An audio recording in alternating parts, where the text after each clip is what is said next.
পুরি তো অনেক খেয়েছেন, একবার এইভাবে করে ডিম আলু পুরি খেয়ে দেখুন, এটার স্বাদ ভোলার মতো না। আসসালামু আলাইকুম, welcome back to my channel. আজকে আমি তৈরি করে দেখাবো ডিম আলু পুরি। ইফতারিতে এই ডিম আলু পুরি ঝটপট বানিয়ে নিতে পারবেন। একটা একটা করে পুরি না বানিয়ে একসাথে 4-5টা পুরি বানিয়ে নিতে পারবেন কোনো রকম ঝামেলা ছাড়াই। যারা পুরি বানাতে পারে না তারাও যদি দেখে একবার দেখলেই বানিয়ে নিতে পারবে, আর খেতে এতটাই মজার যে একবার বানিয়ে খেলে বারবার খেতে ইচ্ছে করবে। তাহলে চলুন কথা না বাড়িয়ে শুরু করা যাক। প্রথমে আমি ময়দার একটা ডো বানিয়ে নেব। এর জন্য একটা মিক্সিং বোলের মধ্যে নিয়ে নিচ্ছি 2 কাপ ময়দা। আপনারা ইচ্ছে করলে ময়দার পরিবর্তে আটাও নিয়ে নিতে পারেন। তারপর দিয়ে দিচ্ছি টেস্ট অনুযায়ী লবণ।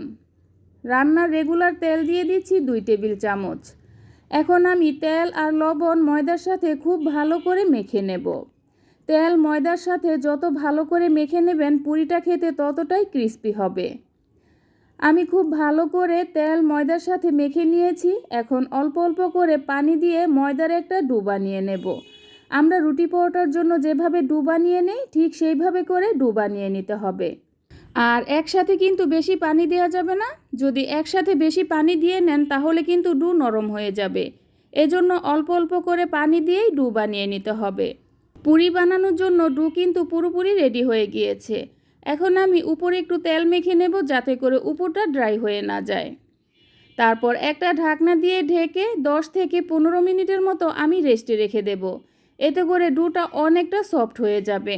এদিকে আমি পুরির ভেতরের পুরের জন্য আলু সেদ্ধ করে নিয়েছি।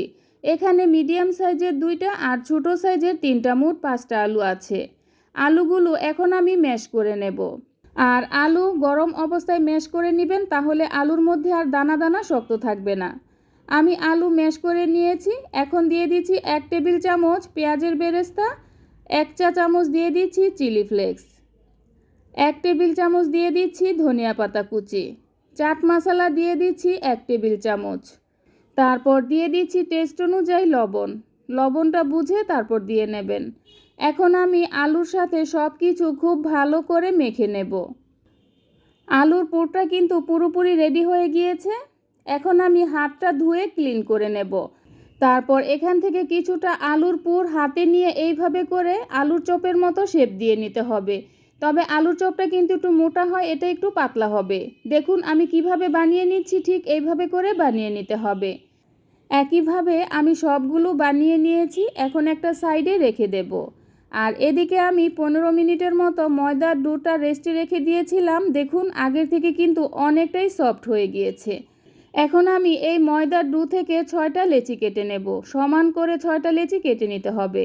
এখান থেকে একটা লেচি নিয়ে আমি রুটি বেলে নেব। আর একইভাবে কিন্তু আমি 6টা রুটি বেলে নেব। আমরা সাধারণত যেভাবে রুটি বেলে নেই ঠিক সেইভাবে করে রুটি বেলে নিতে হবে। তবে এই রুটিটা একটু বড় সাইজের হবে। দেখুন আমি একটা রুটি বেলে নিয়েছি। এখন একটা প্লেটের মধ্যে তুলে রাখবো। আমি আরেকটা রুটি বেলে দেখাচ্ছি। প্রথমে একটু হালকা গোল করে চ্যাপ্টা করে নিতে হবে, তারপর উপরে একটু ময়দা ছিটিয়ে নিতে হবে, তারপর গোল শেপ করে একটা রুটি বানিয়ে নিতে হবে। একইভাবে আমি 6টা রুটি বানিয়ে নিয়েছি। এবারে এখান থেকে আলুর পুর নিয়ে আমি রুটির মধ্যে এইভাবে করে দিয়ে নিচ্ছি। দেখুন আমি কিভাবে দিচ্ছি, ঠিক এইভাবে করে দিয়ে নিতে হবে। এখন আমি এই আলুর পুরের উপরে দিয়ে দেব ডিম। আমি এখানে ডিমগুলো পাতলা করে কেটে নিয়েছি। দেখুন কিভাবে কেটে নিয়েছি, ঠিক এইভাবে করে কেটে নিতে হবে। এবারে ডিমের স্লাইসগুলো আমি আলুর পুরের উপরে বসিয়ে দেব। তারপর চারো সাইড দিয়ে একটু পানি ব্রাশ করে দেব যাতে করে পুরি ভাজার সময় খুলে না যায়। এখন আমি যে রুটি বেলে রেখেছিলাম সেখান থেকে একটা রুটি আমি এই রুটির উপরে দিয়ে দেব। তারপর চারো সাইড দিয়ে খুব ভালো করে লাগিয়ে নেব।